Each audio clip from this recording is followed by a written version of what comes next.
구독, 알림 설정까지 부탁드립니다. 오늘도 우리 사는 이야기 찾아주셔서 감사합니다. 사연자분이 보내주신 이야기 시작해볼게요. 얼마 전 사랑하는 와이프를 얻고 가족과 결혼한 30대의 남성입니다. 저는 화목한 가정에서 자라서 오래 사귄 여자친구와 연애 결혼에 성공했습니다. 장인어른이 대장암 사귀셔서 호스피스 병동에 들어가기 전 결혼식을 보시고 싶다는 말씀을 하셔서 바로 결혼식을 진행했고요. 모두의 축복을 받으며 식을 마치고 저희는 본가로 들어왔습니다. 분가는 늘 생각이 있었습니다. 다만 모아놓은 돈이 뭉겨 있어서 둘 다 집을 구하는 것은 1년쯤 후로 하자고 합의를 해둔 상태였고요. 아내도 오래 만난 사람이라 서글서글하니 저희 부모님과 잘 어울려서 다른 사람들이 듣기에는 의아할 수 있으나 제법 화목한 가정을 꾸려 그렇게 살았습니다. 그러다 보니 대가족이 되었습니다. 저희 결혼 후에 사별하신 저희 이모, 친이모라고 할 수는 없지만 그래도 친이모급인 분이랑 같이 살고 있었습니다. 엄마와 어릴 때부터 동네에서 살았고 둘이 친자매처럼 그렇게 지내오던 분이셨거든요. 그런데 그 이모의 남편이 먼저 세상을 떠나게 되신 거였죠.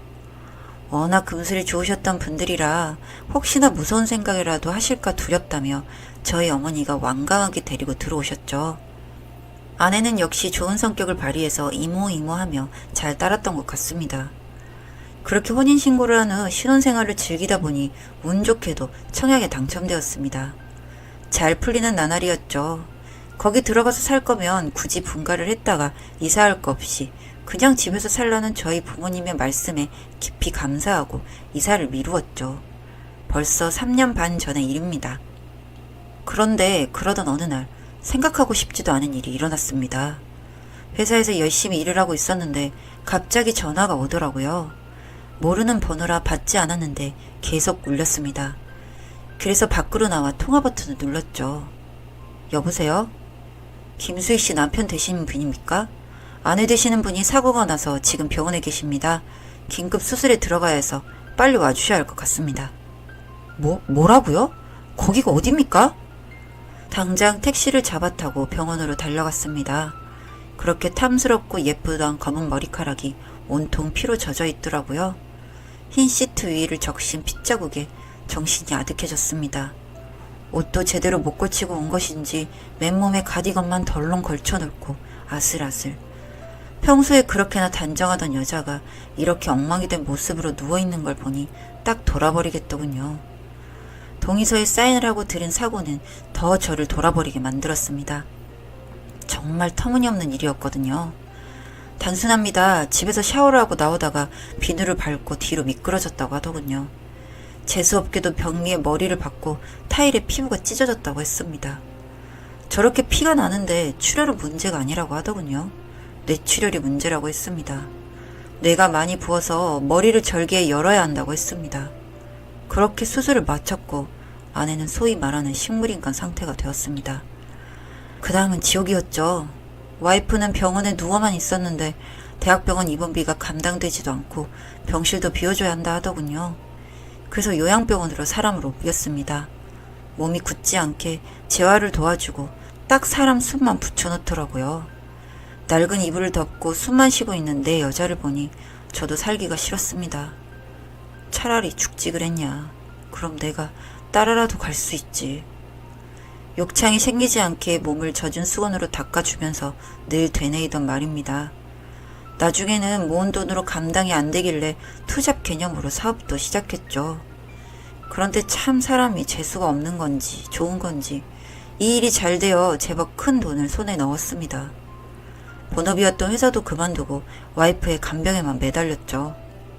이 와중에도 청약에 당첨된 아파트는 올라가고 있었고 아내의 마른 손이 늘 애처로울 뿐이었습니다. 그런데 어느 날이었습니다. 여보, 정신이 들어? 응. 최근 눈을 뜨는 일이 잦다고 생각하고 있었는데 그냥 신체의 반응이라는 이야기를 들었었거든요. 그런데 아내가 정말 정신을 차리고 이야기를 하는 것입니다. 기적이었죠. 당장 병원을 대학병원으로 옮기고 재활치료를 시작했습니다. 대학병원에서도 이건 기적이라고 할 정도로 놀라운 일이었습니다. 하늘이 나를 위해 아내를 돌려주었구나 싶어 눈물이 쏟아졌습니다. 눈을 한 번 뜨고 입을 연 후에는 놀라운 속도로 회복이 이루어졌습니다. 늘 누워만 있었으니 몸에 근육이 하나도 없어 휠체어를 타야 했지만 어느 순간 자기 손으로 숟가락도 잡고 제 말에 흐릿하게 미소도 띄워주더라고요. 3년이나 누워있었다는 이야기를 듣고는 알 수 없는 감정에 담긴 눈을 번뜩이고는 했습니다. 그렇게 재활을 하다가 병원에서 이제 통원을 해도 되겠다는 통보를 받았습니다. 아직 휠체어는 타야 했지만 붙잡을 것만 있으면 걸음도 몇 발짝 뗄 수 있는 정도가 되었거든요. 그런데 아내가 눈에 띄게 불안한 증세를 보이며 싫어! 싫어! 싫어! 하고 소리를 지르기 시작했습니다. 눈을 뜬으로 처음 보이는 격한 모습이라 당황하고 있는데 거의 발작처럼 소리를 지르며 눈이 뒤집혀서 의사가 바로 진정제를 처방하고 저와의 상담을 진행했습니다. 아무래도 문제가 있는 것 같으니 집안 분들과도 의논을 해보는 게 좋겠습니다.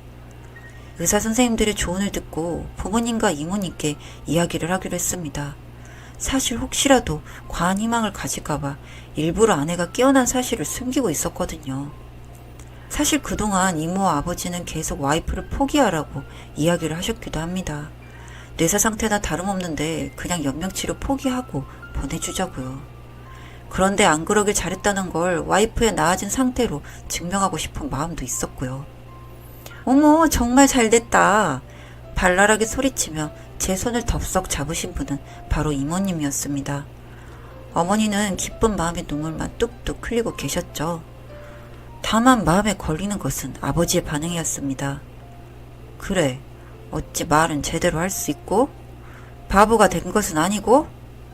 기쁨보다는 아내의 상태부터 묻는 말에 저 양반이 원래 무뚝뚝해 그렇구나 생각을 했죠.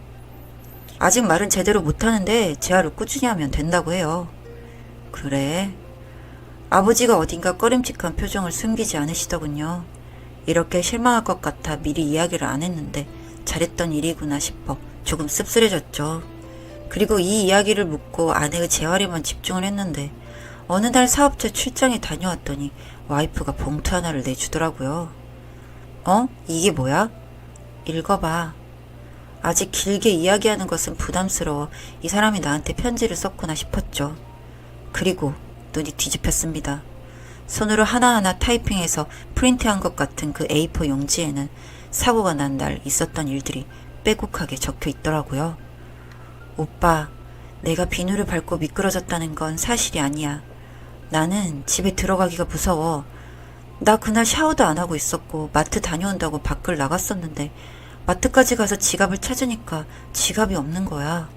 그래서 집으로 돌아갔는데 거실에서 아버님이랑 이모님이 홀딱 벗고 해서는 안 된 일을 하고 계셨어. 손이 덜덜 떨렸습니다. 무뚝뚝하지만 다정하다고 생각했던 아버지가 불륜이라니요. 그리고 그 상대가 말이 됩니까? 막장 드라마가 따로 없는 이야기에 순간 눈을 의심하게 되었습니다. 와이프가 울그락 푸르락 하는 제 얼굴을 보더니 손을 뻗어서 종이에 다음 장을 넘겨주더라고요. 나 너무 놀라서 뒷걸음쳐서 그냥 밖에 나왔는데 오빠한테 전화하려고 번호 누르고 있었는데 그 다음부터 기억이 없어. 누가 밀치는 느낌이었고 그런데 나 정말 욕실에서 샤워한 기억은 없어. 우리 집 계단에 있었는데 거기서 넘어진 거 아닌가 싶고 솔직히 그거 아버님 같아. 아버님이 그랬어. 아내가 종이를 보더니 가슴을 치면서 울더라고요. 정말 와이프 볼 낯이 없었습니다. 이 사람이 거짓말을 말할 사람도 아니고 사실 일반적인 사람이면 상상을 할 수 있는 내용도 아니지 않습니까? 이게 정답이고 아버지가 내 와이프를 밀친 게 맞구나 싶었죠. 미안하다 정말. 나 집에 못 가. 집에 가기 무섭다며 눈물을 쏟는 와이프를 뒤로하고 밖으로 나왔습니다. 생각의 정리가 필요하더라고요. 사실관계를 확인하고 싶었지만 사실이 아닐 리 없다는 생각이 들었습니다. 마음을 굳혔습니다. 집으로 쳐들어가 문짝을 벌컥 열었습니다. 이모라는 여자가 사과를 깎아서 아버지께 주고 있더군요. 부부가 따로 없는데 내가 그동안 눈이 돌아서 저걸 모르고 살았구나 싶었죠. 짐승 새끼도 아니고 진짜 미치셨습니까? 소리를 지르며 아버지 앞에 놓인 과일 접시를 집어 던졌습니다. 깜짝 놀라서 방에서 엄마가 나오시더라고요. 그 앞에 A4 용지 2장을 집어 던졌습니다. 엄마도 이거 보고 정신 차려. 엄마가 젊은 나이에 남편 있고 불쌍하다고 받아준 저 여자와 내 아버지란 인간이 한 짓을 좀 봐. 어머니가 가만히 그 편지를 읽더니 그 인간들 앞에 가서 그 여자의 얼굴을 매섭게 올려 붙이시더라고요. 큰 소리가 나더니 그 여자가 악 하고 소리를 질렀습니다. 미친년, 죽은 제부한테 미안하지도 않아? 엄마가 그 여자의 머리채를 붙잡더니 과일 자르던 것으로 머리칼을 숭덩 자르시더라고요. 그리고 아버지를 노려보니 아니야, 다 오해야, 실수였어 하고 멍청한 소리를 내뱉었습니다. 솔직히 제가 이러면 안 됩니다만 고백합니다. 아버지 멱살을 잡고 온 힘을 다해 주먹을 날렸습니다. 도저히 참을 수가 없더라고요. 그렇게 근엄하던 아버지의 입술이 터지면서 뭘 탁 뱉는데 이가 빠졌더라고요. 더러운 새끼, 그렇게 더럽게 구니까 자식 새끼한테 맞아서 강냉이나 나가지. 어머니가 비아냥거렸습니다. 희한하게 눈물 한 방울 안 흘리시고 그 여자를 걷어차시더라고요. 그리고 아버지 얼굴 위에 쟁반을 내던지셨는데 어안이 벙벙해서 아버지도 그걸 다 맞고 계시더군요. 그 여자가 휴대폰을 꺼내서 경찰을 부르려고 했는데 어머니가 휴대폰을 잡아 빼서 싱크대에 던져버렸습니다. 미친년, 내가 니들 이상한 짓 하는 것 같다고 진작에 생각을 했는데 내가 돌았구나 싶어 정신과 가서 약을 타먹고 있었어. 더러운 것들, 어디서 상상도 못할 짓을 내 지붕 아래서 해? 그렇게 대차게 아버지 얼굴에 침을 탁 뱉은 어머니가 제 손을 붙들더니 말씀하시더라고요. 우리 며느리 보러 가자. 내가 저것들 눈치 본다고 지금까지 걔 병구안도 제대로 못하고 살았다. 그렇게 어머니와 저와 아내는 한 배를 타게 되었습니다. 어머니는 저한테 이혼으로 유명한 변호사를 사달라고 하시더라고요. 그동안 그 둘이서 바람을 피고 있던 것이 확실한데 어머니가 정신병을 얻어 의부증이 생긴 건 줄 알고 약을 처방받아 먹고 있었다 하시더라고요. 이제 확실해졌다며 오히려 시원해진 모습이었습니다. 어머니는 일단 이혼을 하겠다는 입장이시고 저희한테는 아버지를 법적으로 처벌하고 싶으면 그렇게 하라고 말씀하셨습니다.